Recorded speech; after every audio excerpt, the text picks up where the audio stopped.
Hello, everybody. Happy Thursday. Welcome in for another episode of the Lions Grid. It is going to be wild card weekend this weekend, gentlemen, and we have the Lions hosting a playoff game at Ford Field, the first one ever. How's everybody feeling about that? Excited for the game this weekend? Heck yeah, it's been my lifetime. We had that one playoff appearance where we lost to Dallas, unfortunately, but I'm ready. I'm excited about this. First time being on the Lions grid when the Lions are in the playoffs. And it is a first. It's historic a first for our show. It's so we are blazing new trails today, gentlemen, and in terms of the structure of the show, we're going to follow a pretty similar structure to our normal episodes. We'll go ahead and grind the grid here in a second. We'll take a look back at the Week 18 action and specifically that Lions victory over the Vikings. We'll take a look at the hot butts, and of course, with the hot butts now, there's a little less intrigue behind those because we now know that some of those head coaches and coordinators have now been officially let go. I'm sure there's going to be more to come in the coming weeks, but so far we know who is currently out, and we'll continue to keep you updated on that. We'll take a look at the playoff picture. We'll talk about our pick'em for the regular season. One of us was able to secure the championship this past weekend. And then we'll also introduce the new format for our playoff pick'ems, where we'll be selecting the winners for all of the games in the week, taking the spread into consideration. And then, of course, we'll turn our attention finally to the matchup against the Los Angeles Rams that'll be taking place this Sunday as the Lions look to win their first playoff game in a very, very long time. So without any further ado, gentlemen, let's go ahead and jump in here and take a look back at the week that was Week 18. We'll go ahead here and we'll grind the grid like we like to start out our episodes with and take a look back at that NFL action. So everything got started on Saturday. Of course, there were only games on Saturday and Sunday in Week 18, with the Steelers getting a 17-10 victory over the Baltimore Ravens, keeping their playoff hopes alive. And then we had probably one of the more important games of the weekend, helping to determine who ended up winning the AFC South and helping settle that playoff picture in the AFC. We had the Texans traveling to Indianapolis, getting a 23-19 victory. And then, of course, the game that helped seal the AFC South for the Texans was played on Sunday as the Jaguars went to Tennessee and were upset 28-10. It might have been Mike Vrabel's last game as the head coach, but he got those Jaguars one last time on his way out. Of course, the Lions celebrated a 30-20 win, improving to 12-5 on the year and giving us the sweep over the Vikings in the regular season. The Saints struggled early hosting the Falcons, but then they ended up opening up a real case, winning 48-17. And of course, they had that last-second touchdown with Jamal Williams on the fake punt, or on the fake kneel down, going ahead and getting that last-minute touchdown, and of course, sealing the deal for Arthur Smith and the Falcons. The Jets were able to get a rare win in Foxborough, 17-3. Upsetting the Patriots at home. And then in what was probably the weakest way a team could enter into the playoffs, we had Tampa Bay going into Carolina, getting a 9-0 victory as they limp into the NFC side of the playoffs. And of course, they are your number 4 seed as they are your NFC South champions. Then we had the Browns, who were resting their starters, taking on the Cincinnati Bengals.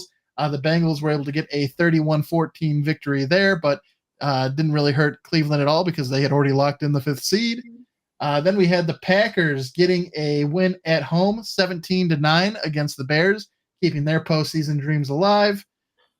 Dallas was able to secure the number 2 seed in the NFC with a 38-10 victory over the Washington Commanders. The Raiders got a 27-14 victory over the Denver Broncos. The Eagles also had a terrible way to enter the playoffs, losing to the Giants 10-27. Not what you want to see there, going down by multiple touchdowns to the Giants as you make your way to the playoffs, but that's what the Eagles have done. Then the Seahawks were able to pull out a 1-point victory, a 21-20 victory over the Cardinals. But surprisingly, Pete Carroll, the Seahawks missed the playoffs, and Pete Carroll now no longer the head coach. Then the Rams decided that they would rather play the Lions than the Cowboys in the first round of the playoffs, getting a 21-20 victory over San Francisco. The Chiefs and the Chargers in a toilet bowl of a game because both teams had their backup QBs in. Of course, Herbert's hurt for the Chargers, but no reason for Patrick Mahomes to play. But the Chiefs got a 13-12 victory there. And then the Dolphins finished what might have been one of the greatest choke jobs in recent memory, losing 14-21 to the Buffalo Bills, giving up the number 2 seed and the AFC East title to their division rivals. And setting up a real interesting situation now where they travel to Kansas City to take on the Chiefs in Arrowhead, and the Bills get to host the Steelers. Bradley Chubb went down with an ACL tear too, so big loss for them. Yeah, they are hurting with some injuries there. But gentlemen, it's kind of hard to say what is the hardest or what was the biggest surprise from this weekend. Obviously, we saw the Bills snatch the division. We saw the Jaguars, who also had an epic choke job there. I already talked about the Eagles. Lots to talk about there in terms of teams not getting the job done. But what are your thoughts about this past weekend of football, what we saw on the field? Jeff, let's start with you on this one. Yeah, I think as far as my biggest kind of surprise and like a bad vibes coming out, definitely for the top for me are the Dolphins. They had a chance to go out there and win the division, and the Bills have been really hot and cold all year this year. But at one point, just like 4 weeks ago, the Bills were the 12th seeded team in the AFC, but they came kind of roaring back here, and Miami has just been not looking as as well-oiled machine as they were in the beginning of the year.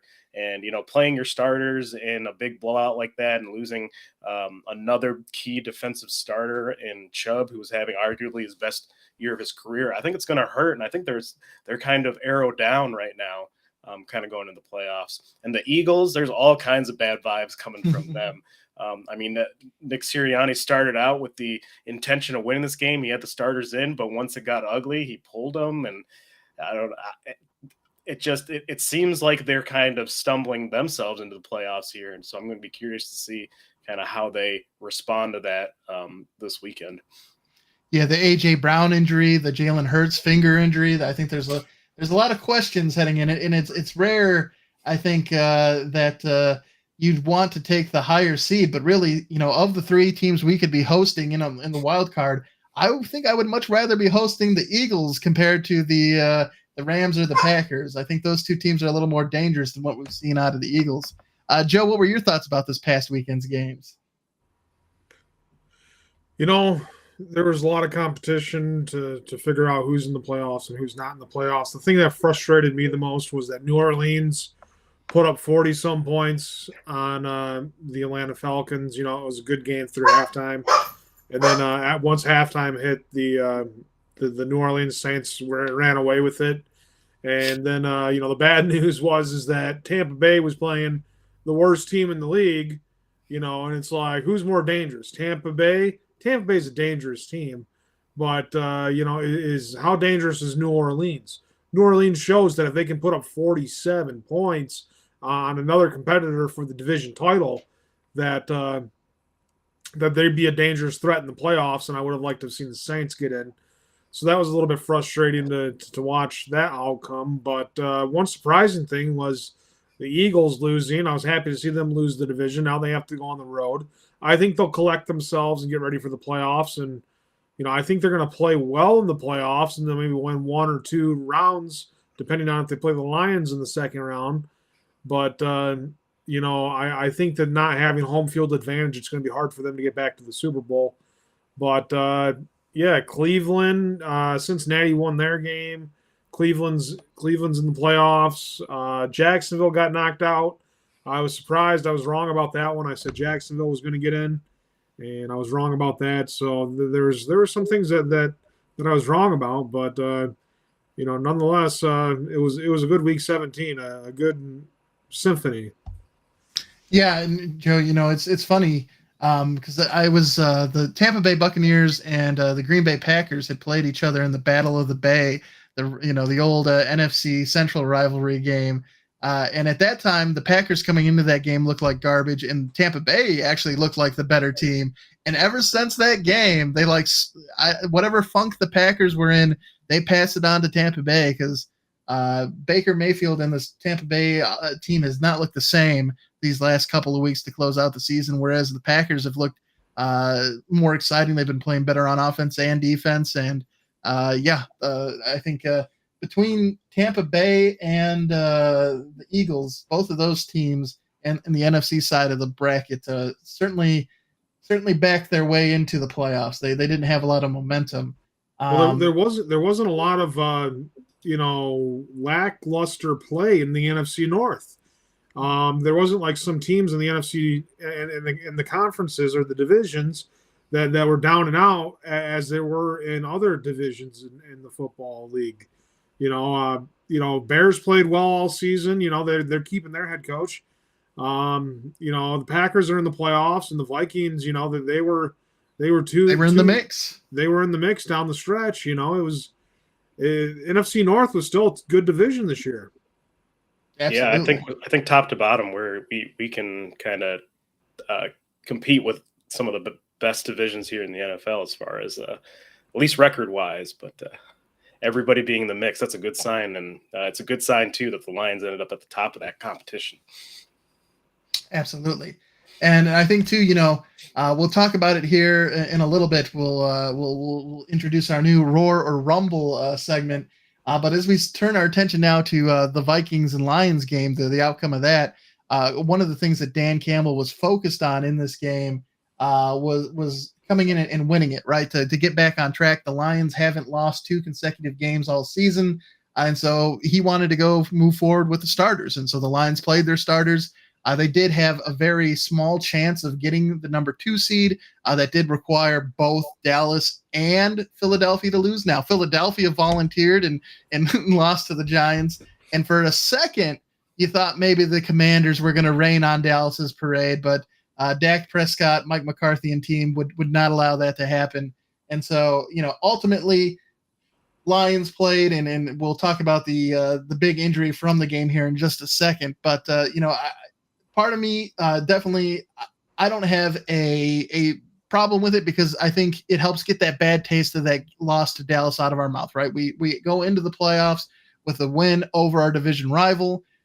We got some players coming off of injury who got a chance to get out there and get action before the postseason. It was great to see Johnson get out there, Gardner Johnson, and get an interception in his first game back.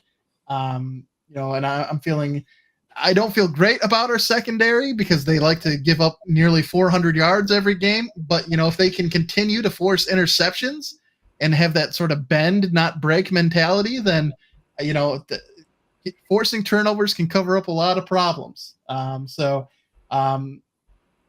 the offense was clicking. We continued to get production in this game from Laporta, Amon-Ra St. Brown, Jahmyr Gibbs, Khalif Raymond also contributed a little bit.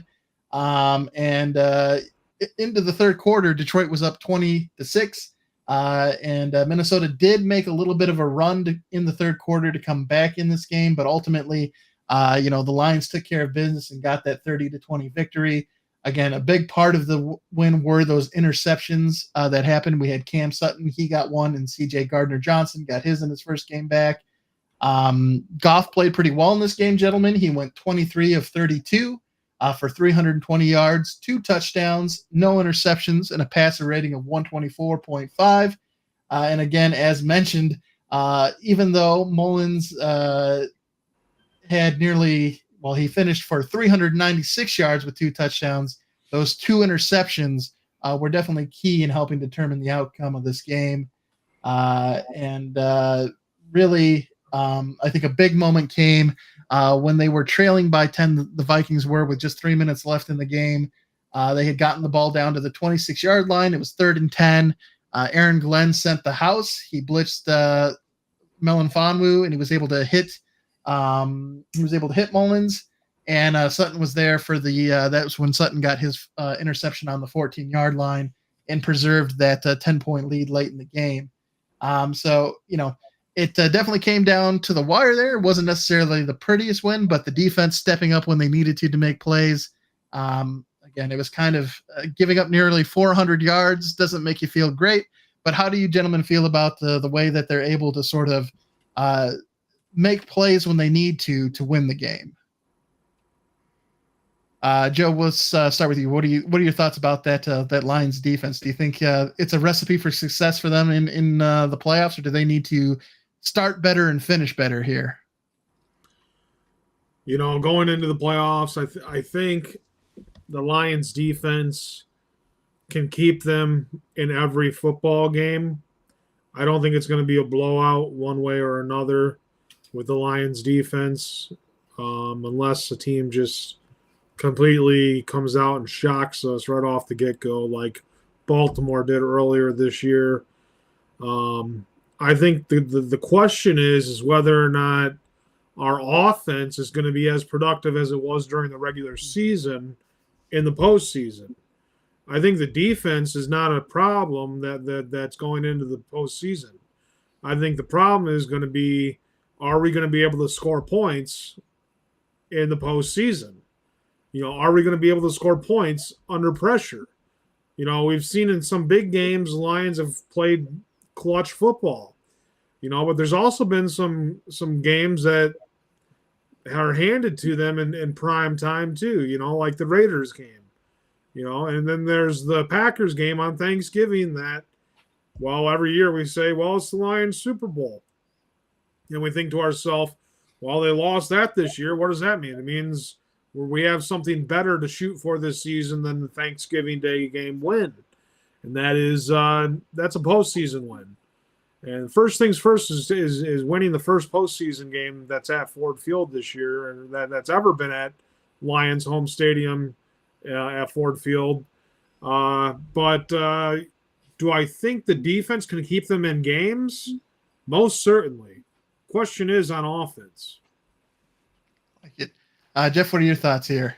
Yeah, I think the biggest matchup here is going to be Matt Stafford versus the secondary. I think C.J. Gardner-Johnson being back is a huge boon for us because he is kind of he's a good chess piece out there. They put him in various situations just because he's a ball hawk. He's a dog out there. He's going to make plays like Brian Branch. But Matthew Stafford this year, he kind of drank a bit of that fountain of youth water and is looking like prime Stafford. And out of all the teams we could have played, I think I wanted to play the Rams the least just because of all the storylines and the poeticness of Matthew Stafford coming back here for Detroit's first playoff game in such a long time. And, I think it's going to be a tight game for sure. Well, we'll talk about those storylines here in just a moment when we turn our gaze to this the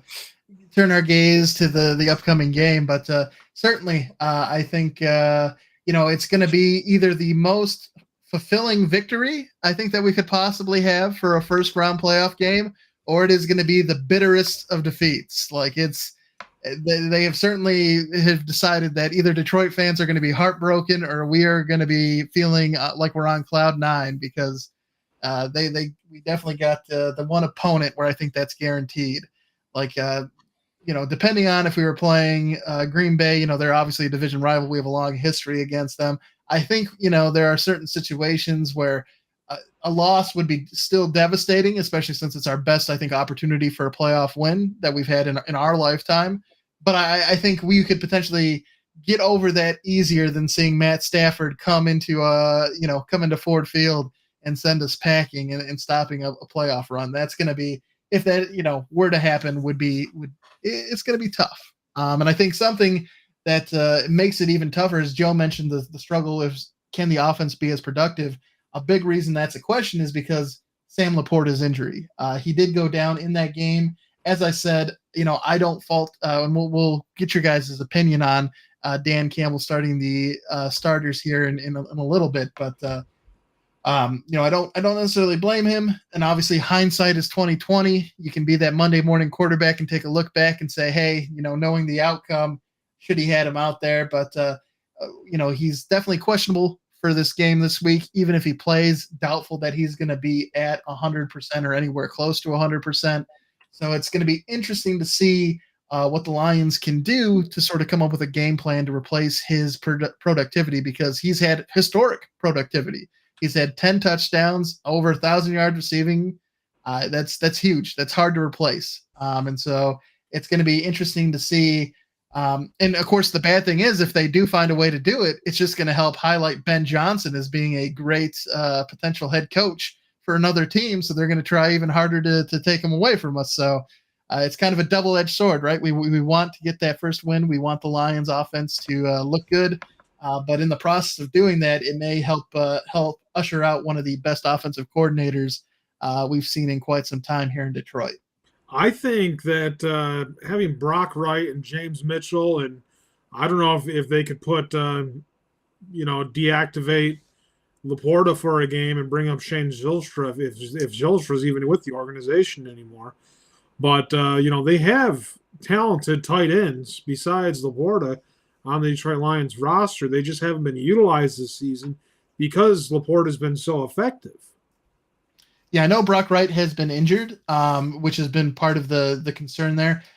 Surprisingly, what I would have loved to see, and maybe they did kick the tires on it. Obviously we don't have insight into everything that happens in the back office for the Lions, but Zach Ertz is technically still a free agent, and it's rare that you have a tight end of that caliber. You don't bring somebody in this late in the season. Just given Jared Goff a safety valve of that caliber could have been interesting, but they're definitely. I'm not gonna. And Dan Campbell we trust, and Brad Holmes we trust. They like their guys. They definitely feel like they have the talent. So it's going to be up to them to get things figured out on Sunday and prove that they're right. So I'm definitely looking forward to it. Speaking of coaching and changes and all that good stuff, gentlemen, I mentioned it earlier, but it has been an active coaching carousel.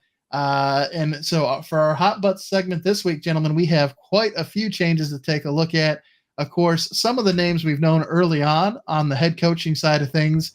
Josh McDaniels was the first domino to fall way back when. And then we had Frank Reich, Brandon Staley. But then, of course, of the new group, we have Arthur Smith, who was bounced after the loss to the Saints. He gone. Ron Rivera, he's gone. Surprisingly, they fired Mike Vrabel, not a parting of ways or a mutual.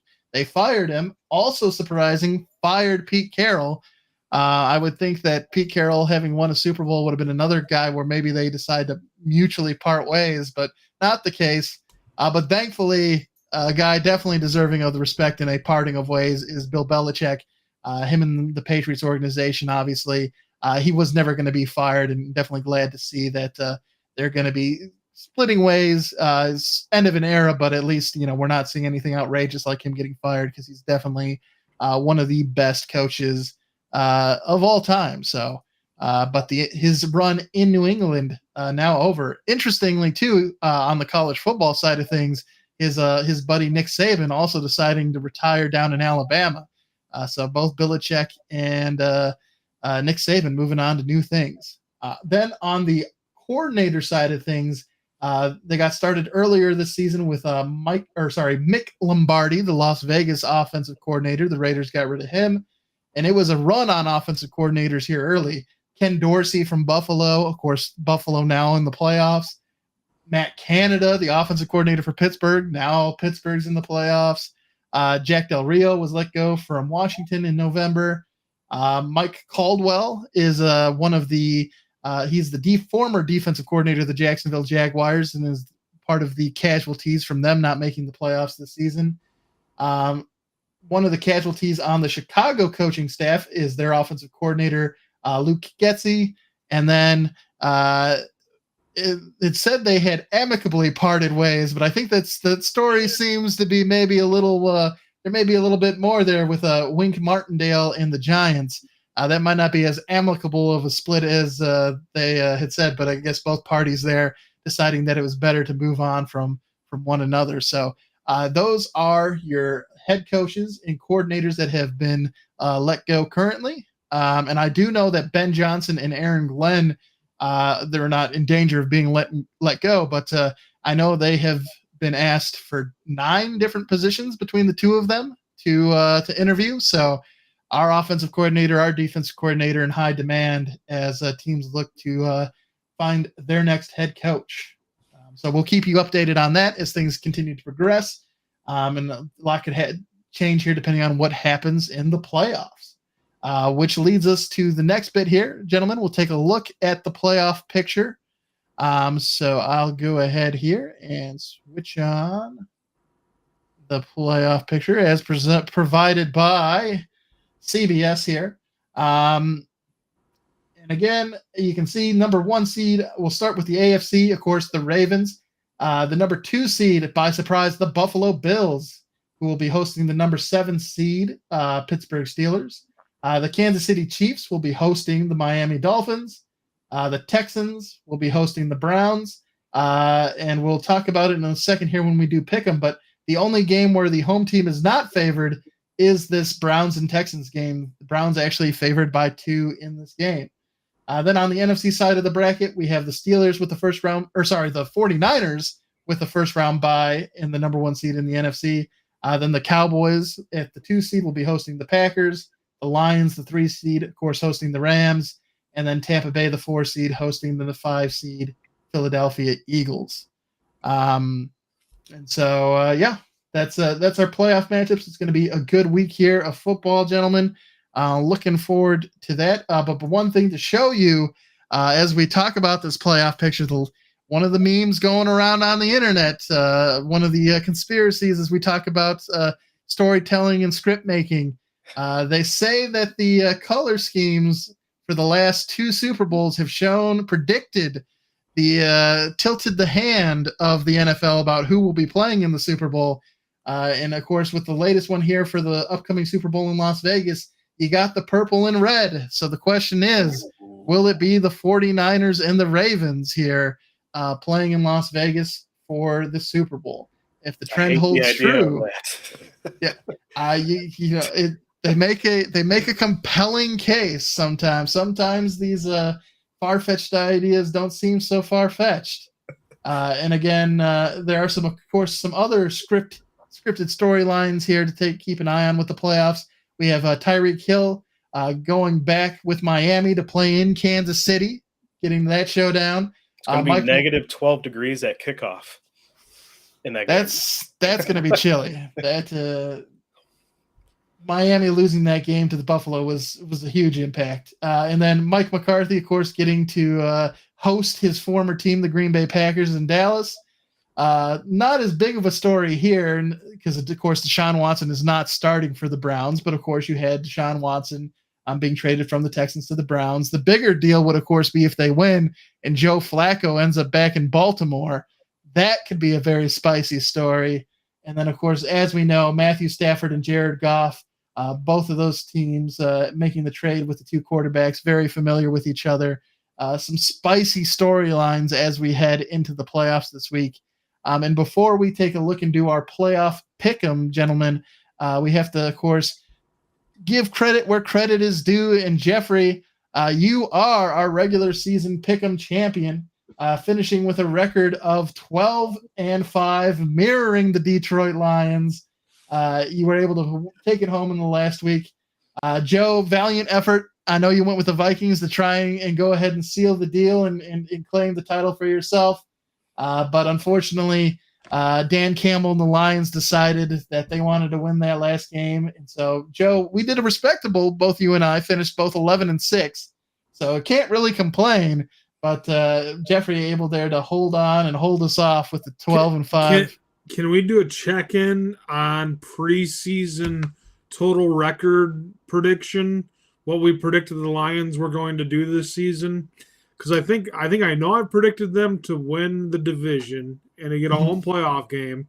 I just want to know what I predicted the Lions' record to be when we predicted records. I will go back and I will get that info, and we'll cover it during next week's show. We'll get the how we finished compared to how we predicted at the beginning of the season. So Jeffrey, congrats! Way to take home the regular season title. Now for the playoff pick'em, we're going to take things to an extra level. We'll go ahead and pick all the games because there's not as many games, of course, in the playoffs with the playoff field being smaller than the regular NFL field. And we'll also take into consideration the spread. So, if you're taking whoever you're picking, you got to take the spread into consideration here. So first up, the first matchup for us to consider here, gentlemen, is Cleveland, who again are giving up 2 points against Houston, who is the home team in this game. I will go ahead and start on this one, and I'm going to lock in Cleveland here for myself. I think the Browns have looked like the better team. I like C.J. Stroud and the Texans, but just the way that Joe Flacco's been playing and the way that Jim Schwartz has that Browns defense playing, I think they should be able to handle business against Houston. Joe, who are you selecting in this matchup? Cleveland. Joe locking in Cleveland as well. Jeffrey, who you got? I think Joe Flacco, the elite dragon that he is, I think he has the record for time between playoff appearances at this point. Because the last time he was there, he was with the Ravens. But I think I gotta be the dissenter. I'm gonna go with Houston. Okay. I think they're gonna at least cover the spread. I think it's gonna be a close game. We're seeing a rising star in C.J. Stroud, but yes, Nick Thompson, 9 years. It's 9 years since we've seen the Dragon himself in the playoffs. Wow. But the last time we saw him there and on that Super Bowl run, he had one of the most prolific playoff runs that we've seen. But I've got to go with Houston. Going with Houston in this one, nice. Yeah, I mean him and Matt Stafford both drinking from the well of youth. So it's interesting. Now, Jeff, you did give us the tidbit about that kickoff time temperature here as Miami travels to Arrowhead to take on Kansas City. Kansas City is a 4.5-point favorite in this game. I'm going with Kansas City in this one. I don't particularly like what I've seen from Kansas City this year, but Miami is a team that needed to be playing in either warm weather or a dome, and the fact that they're going to be playing in temperatures that are that extreme, I think it's plus the injuries that they've sustained recently on the defensive side of things, I think Kansas City can get the job done. I don't think they're going to go much further, but I think they can get a win here against Miami. I think this is probably a pretty favorable matchup for them.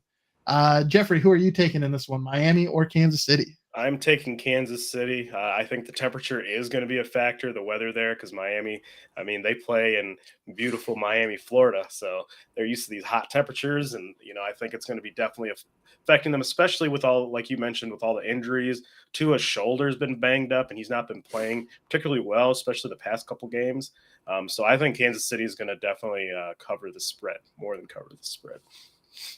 Joe, who do you have in this one, Dolphins or Chiefs? See, I think Kansas City will win the game, but I think Miami's going to cover the spread.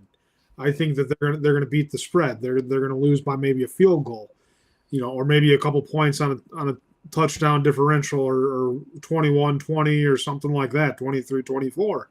So, I mean, I'm still holding true to my Kansas City pick to make it to the Super Bowl, but I'm thinking Miami, beats taking the points. Yeah. Taking the points. I like it. And then in the game that probably has the most points between the two opponents, we have Buffalo hosting Pittsburgh. Buffalo is a 10-point favorite in this game. Of course, Mason Rudolph is getting the start for Pittsburgh at QB. Joe, what are your thoughts here about Pittsburgh and Buffalo? Buffalo giving up 10. Who are you taking in this one? 10 points is a lot of points. No way. This is going to be a close game. So you locking in Pittsburgh then and taking the points? Yeah. Locking in Pittsburgh. Jeffrey, what are your thoughts here? I absolutely agree. I think it's going to be a close game. Pittsburgh, despite how woeful they look on offense, they keep games very close. It's always a weird game when you're playing them. T.J. Watt is out, and that's a huge loss for their defense. But I think with the way Buffalo's been kind of up and down, I think it's going to be much closer than this 10 points that Vegas has got. Yeah, if 10 is just a really weird number. The next game we're going to look at is also a high number, but it's not, it's not 10 points. 10 points for a playoff game when you have Josh Allen, who loves to just give away the football, seems too high. So I too am going to take Pittsburgh in the points. I do think Buffalo wins this game, but I find it hard to believe that Buffalo beats Pittsburgh by more than 10. It just doesn't seem like that's gonna happen. Seems weird to me. Of course, as mentioned, Dallas having giving up 7 points to Green Bay. Dallas has been fantastic at home. Of course, their closest game of the season at home was to us, where they got a 1-point victory against the Lions. But they're giving up 7 here to Green Bay. For this one, I'm gonna go with. I'll take Dallas in this one. 7 is a lot of points. Green Bay, I have liked what I've been seeing out of their offense, and their defense has been playing better, especially with getting pressure on the quarterback. But I just, CeeDee Lamb, he torched us for an incredible amount of yards, but I think it's like over 200. Ultimately, I think Dak and CeeDee Lamb get it done. I'm gonna take Dallas in this one, although I don't feel great about it with it being the 7 points.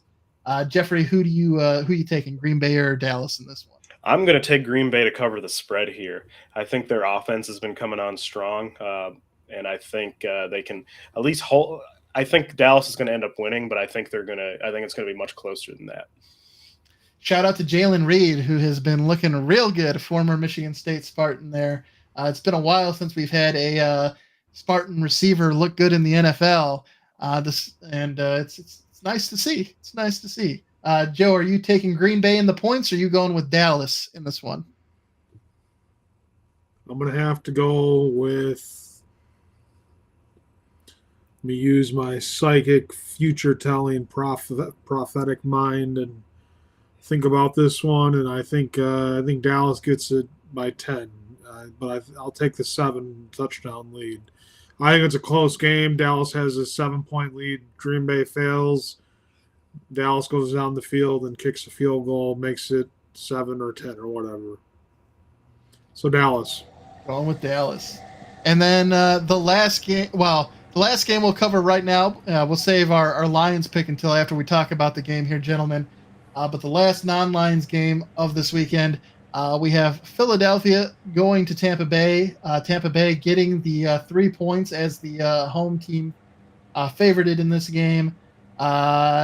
Who you locking in for this game? Tampa Bay, the Buccaneers, or the Philadelphia Eagles? Joe, you like the Eagles or do you like Tampa Bay in this one? Of course, when you're giving up 3, favored? Tampa Bay is favored. But when you're giving up 3 as the home team, it's considered. I know Vegas considers that pretty neutral. They consider them to be pretty even matchups. Philadelphia. Locking in the Eagles. Fly, Eagles, fly. Jeffrey, what are your thoughts here on this one? I think Philly. Ooh, that's a tough one. I think I'm going to take Philly beating the points. Philly beating the points. Yeah, this one is. I mean, neither team has looked good. Is the problem? So you don't feel really good about either option, and with the points not being too much between them. You know what? I'm gonna say that Baker Mayfield does something crazy and gets a win here against the Eagles. I'm gonna take Baker, and the Eagles can keep their 3 points. It won't matter, but that might be a little spicy. But if it happens, I definitely expect Baker Mayfield to be brought back to Tampa Bay next season, and more of those commercials to be made about his house, the stadium being his home there. Were those Geico commercials or whatever insurance commercials they were? If he can bring home a playoff win for Tampa Bay, it better happen. So of course there's one more game this weekend, gentlemen, and it is the Rams and the Lions. We'll go ahead and take a look at these. Take a look at the game a little bit more in depth before we lock in our picks for this one. Of course, the Lions are 12-5 and hosting their very first playoff game at Ford Field against the 10 and. What are they? They're 10-7. The Rams are coming into this game. FanDuel has the Lions as the favorites to win this game. They are only 3-point favorites to win this game. So again, in terms of Vegas betting odds, they are considered about even, the Rams and the Lions. The total for the game is 51.5. So they're thinking that'll be the score there. And then the money line is -166. for Detroit and plus 140 for the Rams. Of course, we took a look at those storylines coming into the game, and this being one of the more compelling games of the weekend just because of the history with Matthew Stafford and the Lions, Jared Goff and the Rams. Also, Brad Holmes, of course, coming from the Rams organization himself, sort of mentored by Les Snead, their GM, and of course now the GM of the Lions. So there's quite a bit of familiarity between these two squads. Not only with the players on the field, but in the front office. When you look back at that trade, of course, Stafford had immediate success with the Rams, winning that Super Bowl. And then last year, they had a down year, probably one of the worst follow-up seasons to a Super Bowl victory. But they had a lot of injuries, including Matthew Stafford. He was pretty banged up last year, but doing much healthier, looking really good this season. And of course, when Goff was brought in, he was brought into a team that was rebuilding. It was the end of the Matt Patricia era here in Detroit. And now, 3 years later, the Lions have made the playoffs. They've won their first ever NFC North title, their first division title in 30 years, and finished with a 12-5 record. I think both of these two teams, the trades worked out for both of them. Both have had success.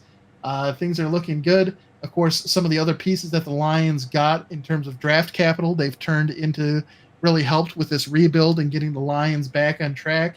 When you take a look at the Rams, one of the things to take a look at is that rookie wide receiver of theirs. As Jeffrey once called me, the most corrupt commissioner in fantasy football history for trading him. Who knew that Puka Nacua would go on to set 2 records for rookie receivers this year? With that trade with Sharman Soft. I got fleeced in that trade bad because 105 receptions, 1,486 yards, 5th round pick out of BYU. Puka Nacua has been just fantastic for the Rams and is a great compliment to Cooper Kupp. Of course, Cooper Kupp not having the same year that he's had in previous years, but is still definitely an effective weapon for the Rams. And also here lately, Demarcus Robinson, who has bounced around to a couple Super Bowl winning teams, has found his legs here as well and has been contributing. So the passing game for these Rams has been fantastic. Of course, we talked earlier, gentlemen, about the weakness for this Lions team being our ability to defend against the pass. I think that's partially because we don't have a very good pass rush outside of Aiden Hutchinson, and then we have had some inconsistency in the secondary. So those things combining to lead to our troubles, but a mix there. And then, the Rams have been kind of a streaky team this season. It looked like they were going to miss the playoffs for their second straight season. They were 3-6 at one point this season, and then they went on to win 7 of their last 8 games to turn things around. So, their only loss during that streak was to the Ravens in overtime, and that happened on a special teams play. So this Rams team has really rallied to become a contender here in the NFC, and it's definitely a team that's heading into the postseason with a lot of momentum. Of course, we talked about the Lions getting that win against the Vikings, bringing their own momentum into the playoffs. But 3 keys, gentlemen, I think that we have here for the Lions to get this win. On the offensive side of things, as Joe mentioned earlier, the productivity of the offense, a big thing is, again, someone has to pick up the slack, that productiveness that we've seen out of Sam Laporta during the regular season.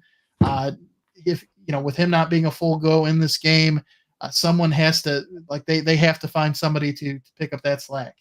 And then Aiden Hutchinson needs to have a big game. As mentioned, our pass rush has not been very good this year. He has definitely been the leader of the team in that regard, and he's definitely going to be seeing a lot of attention from the Rams. But in big games like this, big players step up, and that's what we kind of need from Aiden Hutchinson. He's got a lot on his shoulders, but unfortunately, he's the best we got, and we need him to get home. And then last but not least, and this is really things that good teams do, play a smart game, keep it clean, don't give the Rams any help. Don't turn the ball over, take the ball away. That's how you're going to be able to leave Ford Field with a smile on your face and our first playoff victory. Of course, again, the Lions, we didn't stumble in the playoffs. We've won 3 of our last 4 games, and the only game we lost in that stretch was a 1-point loss to the Cowboys, who had been scoring 40-plus points against opponents at home, and we held them to 20. So lots to like here, gentlemen. I think before we hop in here and do the pick, I think we're going to introduce our Roar or Rumble, which is kind of like our buy or sell segment here, gentlemen, but these are focused specifically on the Lions and specifically this matchup with the Rams here, but also taking a little bit of a look to the offseason as well. The first question I have on board here for you, gentlemen, are, what is your thoughts about Dan Campbell's decision to play the starters this past weekend against the Vikings? Obviously, we know now that Sam Laporta was injured, and that's going to affect his availability for this week. Thankfully, it seems like he may be able to get back at some point and contribute for the Lions, but not having him this week is certainly going to be an issue. What are your thoughts here about Dan Campbell's decision to play the starters? Jeffrey, let's start with you on this one.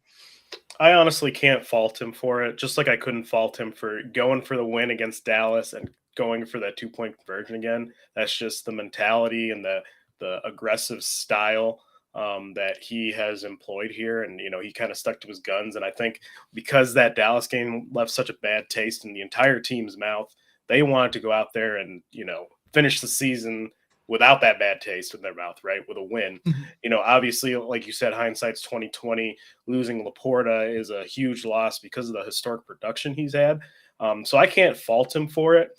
But like Sam Laporta, like Bradley Chubb, and all these injuries when the season's not necessarily on the line and everything's kind of somewhat in place here, I think, it's definitely an interesting conversation to should we make sure that injuries don't happen to our best players, especially when there's really nothing to play for, supposedly. But I can't fault him for him, so I'm going to roar at this one.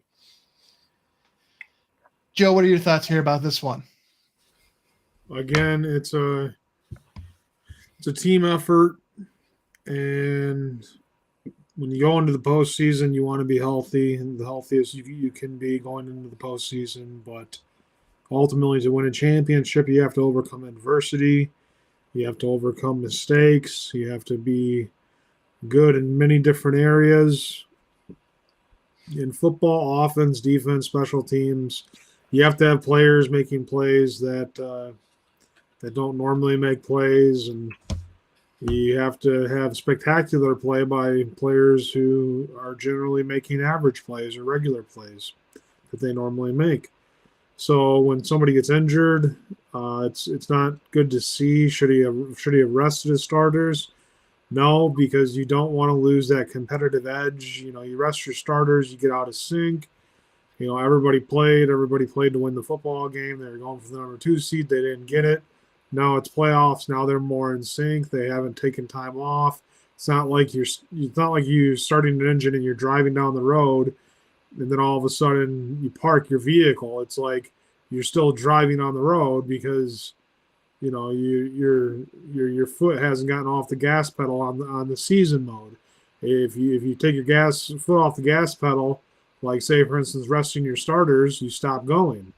But they didn't rest their starters. Their foot's always been on the gas pedal driving down the road.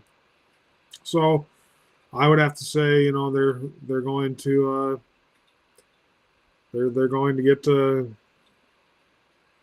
they're going to get to have their players ready to play a football game and competitive. It's a good thing they didn't bench them or sit them.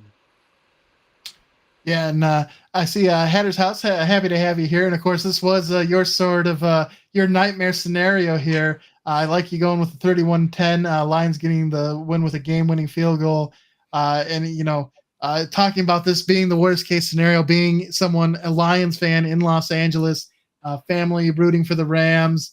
But it hopefully we'll have a couple of questions here that definitely lean into your comments here. Not only about the victory, but also about a new era for the Lions. So we'll get to those here in a minute. And commenting here, too, that personally didn't want to see the starters play past the first half. I think that's maybe a good compromise. Obviously you want guys to get out there and feel good, but it's a tough thing, right? It's kind of akin to the conversation that we have with college football players and sitting out bowl games and things like that.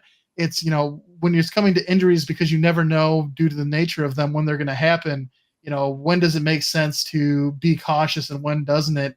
And how do you balance that with impacting the outcome of the game and the sport in general? And it's a tough road. It's a tough decision, no matter where you go. So I definitely see people's point of view on both sides, and there's definitely things I agree with. It's just it's a hard thing to do. It's hard to make that decision. So I definitely, I'm not going to fault Dan Campbell, because his mindset, his aggressiveness and everything is a big part of what the Lions, how we've become what we've become here. Even having that first round bye sometimes takes the edge off of those 1 seeds. So it really is a balancing act. Yeah, for sure. And then next up here, gentlemen, the next question I have for you is, who do you think can step up to help replace Sam Laporta's production? I'll toss out the name here of who I think is the most likely. And I think it's going to be Jahmyr Gibbs. Jahmyr Gibbs has had a big season for us. It's the first time that a team has had 2 rookies score 10 touchdowns. Obviously, he's been a big part of the running game. But I think with his skill set, he could be that guy that could be that sort of safety net for Jared Goff in this game, and potentially get some of those receptions that were going to Sam Laporta. I think you'll see some of the other guys take over some of the down the field things. But in the short to medium game, I think Jahmyr Gibbs could be that sort of safety valve, that outlet for Jared Goff in this game that he would be missing with Laporta. But Jeffrey, what's your thoughts here? Who do you think could be a good? Who do you think's most likely to replace that production from Laporta? I think definitely it's that 2-headed attack at running back that we've got. I think when Montgomery's rolling to be the Thunder, Jahmyr Gibbs Lightning, we're pretty unstoppable, especially with that line. So I think we're going to have like a heavy run game attack unless we get down early. So I'm really looking to have like David Montgomery kind of step up here, get those tough yards, grind those things out, control the ball, and help Jared Goff out so he doesn't necessarily have to put it all on his shoulders. We do have one of the best offensive lines in the league, 2 Pro Bowl starters and 1 Pro Bowl alternate. So might as well lean on what's made us successful. Joe, what are your thoughts? What is the roar or rumble? A question? It's just who do you think steps up in this game to help replace Laporta's production? Which player do you think will help get the job done? Reynolds. Reynolds is that's a good pick. He is a Jared Goff favorite. Definitely somebody he feels comfortable with. So he's made plays. He's made plays that are big plays. He's made clutch plays, small plays. He's been a go-to receiver, second wide receiver on the depth chart. He'll be more active in the game plan. He's been healthy. He's been reliable. He's a good receiver. And as Hatter's House points out here, it's also a revenge game for Reynolds as well. He is a former Ram as well. Of course, played with Jared Goff over there. And so he could definitely help his old buddy get some revenge against Sean McVay and this Rams organization. Next up, gentlemen, we sort of talked about how for Hatter's House, this is kind of the nightmare situation. But how concerned are you about the fact the Lions are playing the Rams? We're going to rate it on a scale from a DEFCON 5, which is the least severe, to that DEFCON 1, which is the most severe. How worried about the Rams being the Lions' opponent are you? And then as the follow-up to that question is, what has you the most concerned about that? And so I'll kick it off here. I'm going to go with like I said, I think I'm probably a 2 in this one, which isn't the very highest level of concern.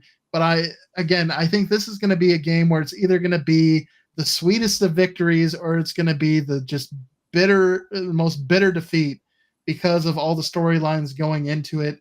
And the thing that has me the most worried is our ability to defend against the pass. We have relied on some clutch interceptions in the last few weeks to really help us stay in games. And so hopefully the secondary continues to do that and we can see that success. But, we've given up 400 plus yards to the Vikings, to Dallas through the passing game. And Matt Stafford's coming in. He's looking good. He's got Cooper Kupp. He's got Puka. He's got Robinson. They have their running back as well, Kyren Williams. There's a lot of weapons on this offense, and I'm concerned about the defense's ability to keep them out of the end zone. They've done a good job of, again, creating takeaways in the last couple of games, but I'm scared that Stafford comes in, has a big game, and that's the reason why the Lions playoff march stops. So I'm at a 2, a DEFCON 2 for me.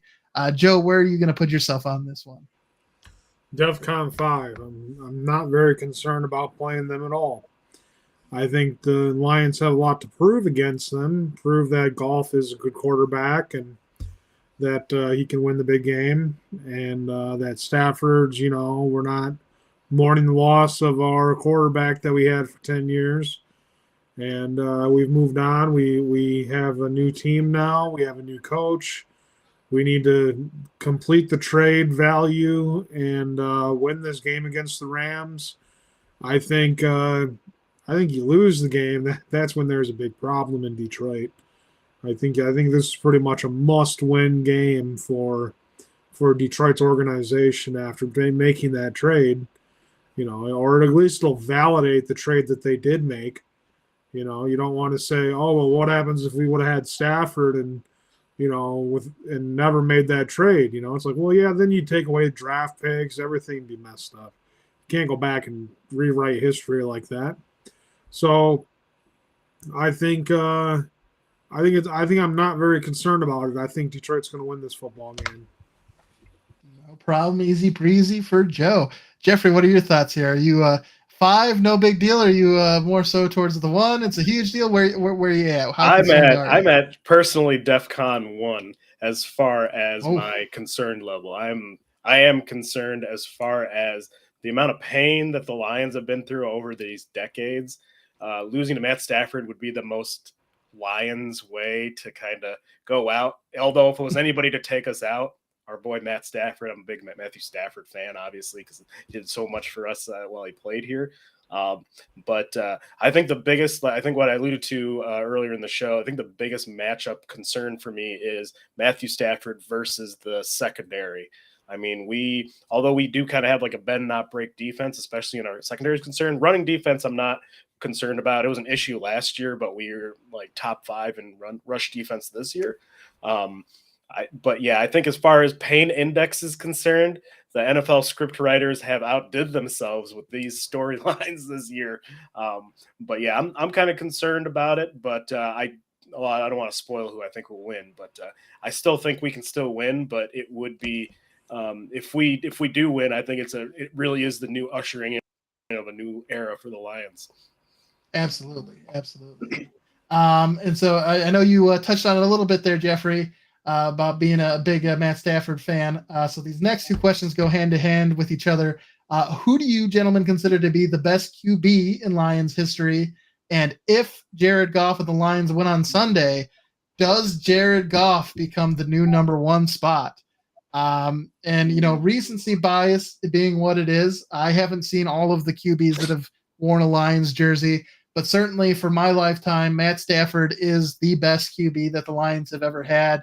I know that everyone likes to give him crap and call him Stat Padford at times, but it was the first time when he was under center that between the comebacks and everything he did with Calvin Johnson and those teams, it was the first time that the Lions actually seemed like they were starting to become an NFL team that needed to be taken seriously since Barry Sanders was here in the real early parts of my childhood.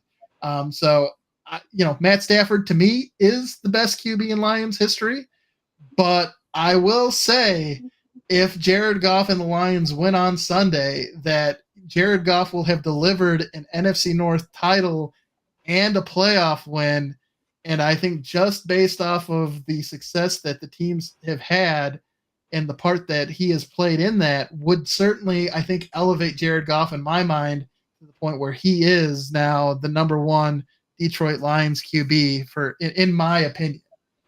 Jeffrey, what are your thoughts here about that? Yeah, that's an interesting question. I think from a pure raw stats standpoint, I think Matthew Stafford's a prolific passer. I think he's one of the best throwers of the football that we've seen, like league wide. I mean, the way he's able to get power behind throws, sidearm throws, leading 2-minute offenses, comeback wins, last drive wins. But Jared Goff has brought us at least a division championship and possibly more. But I think as of right now, I think Jared Goff's stock's rising for me. And if he wins, if we win this playoff game and then go to the NFC Championship game and even win the Super Bowl, I would put Goff over him. But from a pure number standpoint, I think Stafford is number one at this time. It's nothing personal against Stafford, but it's just good business. Yep. Just good business. Yes. Joe, what are your thoughts here? Who's your number one QB in Lions history, and do you think Jared Goff, by the end of this playoff run, could be your number one? Yeah, it's the quarterback of the 50s, that won 3 championships in the 50s, and I think Bobby Lane was in 2 of them, and I think for 57 he got injured and they had somebody else, and that was the backup that won that game. But they got championships. They got NFL championships in the 50s with different quarterbacks than we have in the modern day era. I think Stafford's the best passer the Lions have ever had. But when you're talking about quarterback, you're talking about leader of a football team. So as far as my knowledge is concerned, I don't know all the quarterbacks that have won championships for the Detroit Lions. So I'll just have to say Bobby Lane. So do I think that Goff can take that spot? Yeah, if the Lions win a Super Bowl or they at least win an NFC championship, I think Goff takes that spot. Very good. And Hatter's House, of course, has been chiming in here as well throughout the thing. He's mildly concerned here. He thinks that our lack of pass rush is the biggest concern, but thinking if we can get to Stafford, that will help us win, especially if we don't turn the ball over. And then, of course, having family in Los Angeles, never hearing the end of it if Stafford was able to get the win. And agreeing with you here, Jeffrey, that it's hard to imagine any more heartbreak than what would happen to lose that game. And then commenting here about the Goff Stafford best QB thing, thinking that it's Goff's moment to take his place on top of the mountain.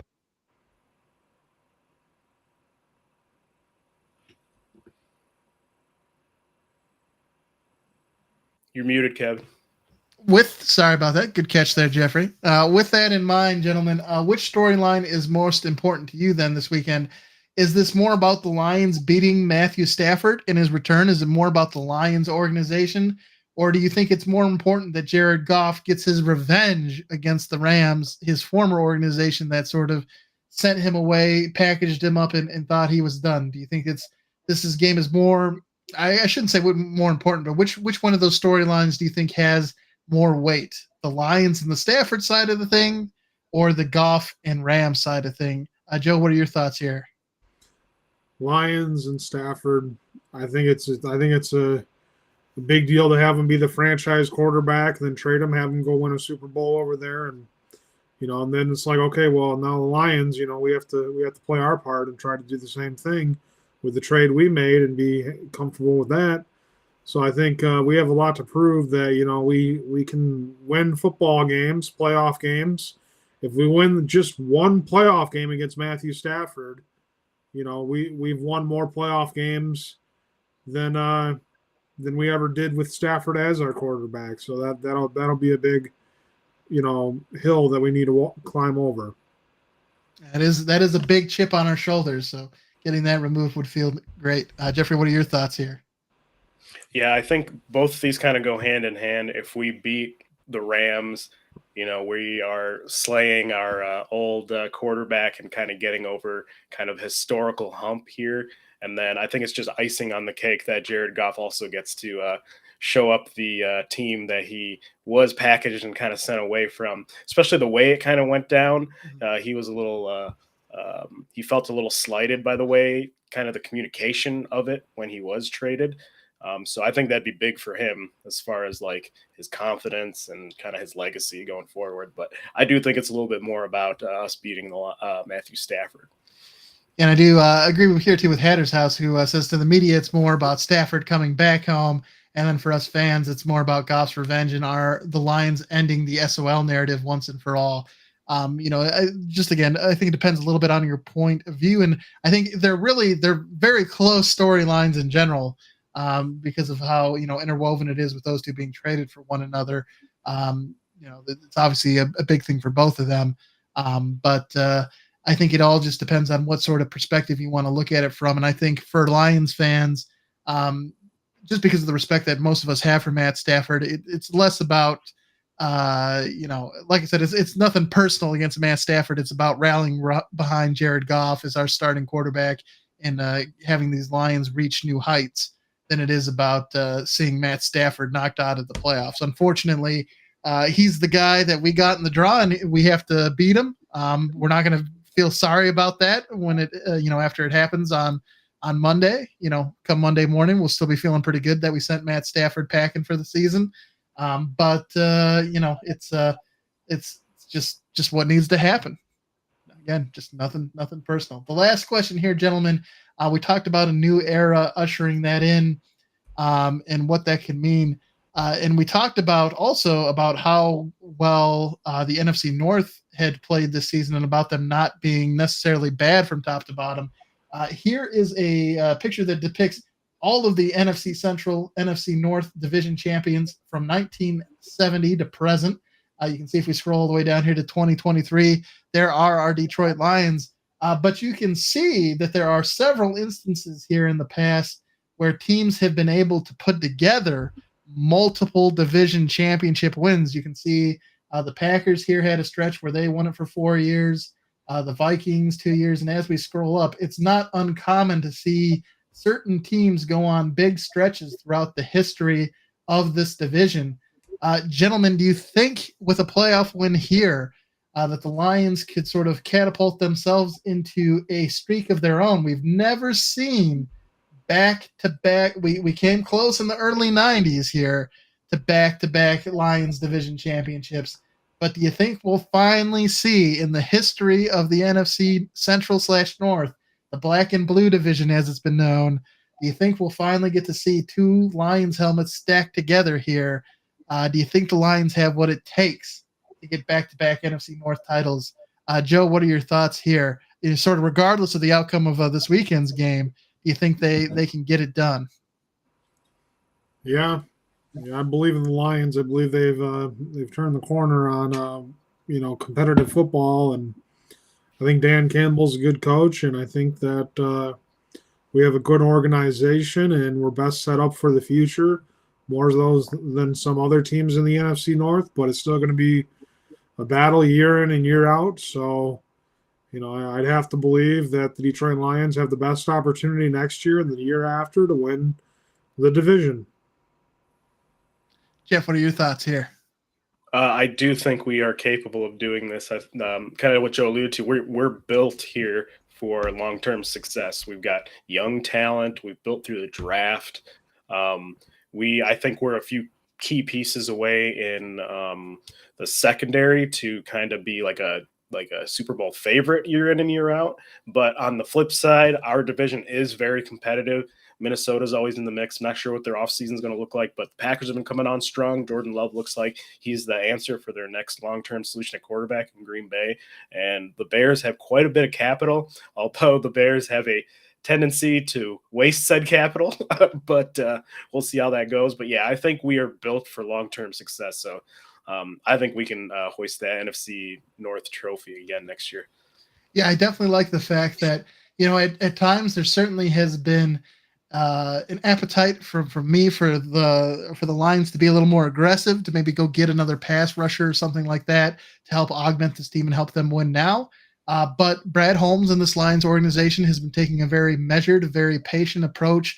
they've got us to this point without having to overextend themselves and make sure that they continue to have the resources they need to continue to build and add to this team in the offseason. So, the fact that we're reaching, having our first home playoff game here, and the fact that we didn't end up sort of mortgaging our future, we didn't we still have our full complement of draft picks and things like that. Definitely has me excited about what it means for the Lions, because I think you're certainly, I know I've seen it on a bunch of the different national media broadcasts where they talk about how there's only a few organizations that are considered to be like the adult organizations in the NFL, and the Lions being one of those organizations that was trying to transition from being at the kids' table to trying to be one of the actual competitive organizations. And it really feels like they've done a great job, the leadership, of keeping us balanced to the point where we can be successful, but also continue to build towards that point where we can, continue to become even more so. So I'm definitely excited about what the future holds for the Lions. I'm hoping that this isn't everything I've seen from them suggests that this isn't going to be like our one shot, our one opportunity at postseason glory. It seems like it is going to be the first of hopefully a few of many years where we can be competitive. But certainly excited to see how things unfold. And with all that being said, gentlemen, there's really just one thing left to do. We'll put it up here. Your picks for the Rams versus the Lions. Of course, the Lions are, again, 3-point favorites according to FanDuel. So according to Vegas, these teams are pretty even. For your last pick'em picks here of the wild card weekend, gentlemen, who do you want to lock in? Jeffrey, you won the regular season, so we're going to start with you. Who do you want to lock in, the Rams or Detroit? I've been drinking the Kool-Aid all season, got me this championship, so I am going to continue to ride the Lions to victory here. We're going to win. It's going to be a close game. It's going to be a nail-biter. Cardiac Cat's going to be there, but I think we're going to pull out the win here and get our first playoff win here in decades. Great pick. Joe, it's 3 points that the Rams get. Are you going to take the Rams in the points, or do you think you're taking Detroit to win by more than a field goal here? Detroit's going to win by more than a field goal. And not even hesitating, locking it in. I like the confidence. You know what? I am definitely in that boat as well. We've been drinking the Kool-Aid. It has served. I mean, we all finished with pretty good records with Pick'em, and we trusted the Lions so far. So, they got each of us more than 10 wins in the regular season, or more than 11 wins in the regular season. Might as well stick with the Lions here. Still, like as mentioned during our DEF Cons, still definitely worried, and I'm still standing by that it could be either the best of the sweetest of victories or the bitterest of defeats, but gonna go with the Lions to get a win here, and I think they can definitely. Like Hatter's house is ending. I'll take Hatter's house is ending here. I can see they're going with the Lions by 1 million. Bet the house. Lions will be up by 4. Oh, let's get his last one here. The Lions will be up by 4. Stafford will have the ball, and the defense will hold us and send us to the next round. That's a good prediction, and hopefully one that we will be able to celebrate next week. Of course, regardless of the outcome that happens here with the Lions, we will follow the season through its completion here. So as we get into the playoffs, hopefully, of course, we'll be talking about a week 2 matchup as we move on to the next round of the playoffs. But should the Lions be knocked out, we'll continue to cover the games and everything there, as well as start to preview some of the off-season moves and things like that, as well as take a look back at the regular season predictions, where we started with our predictions for the teams and where we ended up in terms of pick'em. I'll make sure that I pull that data, Joe, so we can take a look back and see how what we thought at the beginning of the year compared to where we are now. Thanks everybody for tuning in. Hatter's House, Thompson, Top 852. Appreciate you guys spending some time with us this Thursday afternoon. Great to have people here joining us again. And we're coming to you live through YouTube, Facebook, Twitch, and Twitter. So whichever one of those channels is your favorite or your preference, Make sure you do follow the Lions Grid profile, and you'll be able to stay up to date when we come live with all our shows. Of course, they are on Thursdays at 6 p.m., and that'll be next Thursday. We will have our next round here. And hopefully, gentlemen, not only we'll be able to celebrate our first Lions postseason victory and be able to enjoy that with everybody, as the Lions will hopefully vanquish the Rams here this weekend. Again, that game is on Sunday. It is at 8 p.m. I believe the game is being broadcast on NBC. So if you're looking to tune in, Lions at Ford Field, NBC. I do know if you're in the Detroit area too, here in Southeast Michigan, Imagine Theaters are actually going to be streaming the games in their theaters too, and I think that they're doing that for free. I think it's a sweet. first come first serve basis, but if you want to see the game up on the big screen, you'll be able to do that at Imagine Theaters. So That's cool. Exciting times here in Detroit, in the Michigan area. So thanks for tuning in, everybody. Hopefully we'll be able to celebrate this Lions win with you. And the only thing left to say, gentlemen, is go Lions. Go Lions. We'll catch you during next week's episode. Have a good one, everybody.